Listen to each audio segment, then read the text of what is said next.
Win-win is a loser is a controversial statement, and a lot of people who read that reject it on its face. They think that that's mean. It's their worst fears of wealthy people, you know, that wealthy people are mean and miserly and they're manipulative and conniving. And it really, you know, who said it better than I ever did was Stephen Covey, who is very well known for, you know, the 7 Habits of Highly Effective People. He said, the phrase is win-win. It should be this. It should be win-win or I walk. And that's a nicer way to say it.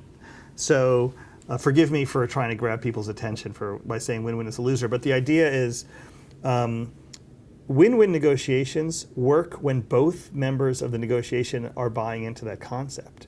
But if only one party is buying into that concept, that's the person who's going to be taken advantage of. So when we survey very successful people and we ask them how they approach negotiations, we do it with a lot of different questions. Generally, we can tell that they don't worry about whether the other party wins. They only worry about whether they win. This is really important. They don't care if you win. They also don't care if you lose. They just want to win.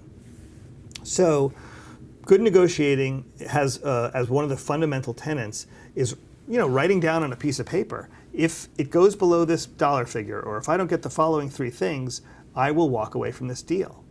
And win-win or I walk works. It's a sound negotiating technique.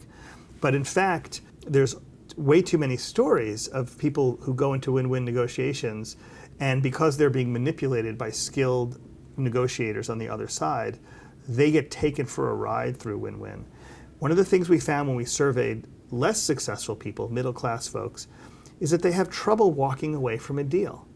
Especially the more time and energy they put into something, they have more trouble walking away. Well, professional negotiators know this, which is why when you go to buy a car, they make you sit around for a while. They make you look at the car. They make you sit back in the waiting room, come back out. I have to talk to my manager. Here, fill this form out. Take a look at this brochure.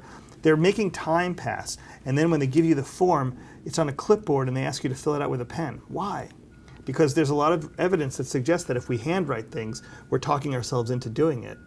And so when they come back at the end and say, by the way, I have to, you know, give you, it's another $50 a month or another $5,000 or $500, less successful people, middle-class people, have more trouble walking. Win-win or I walk. Very successful people are willing to walk away from a deal if it passes some sort of a benchmark. And they're also really good at writing down. Very successful people have a better habit of writing down where the bottom line is for them. So this is an example of a place where negotiations are hard for people. It's directly challenging their self-esteem and their sense of self-worth.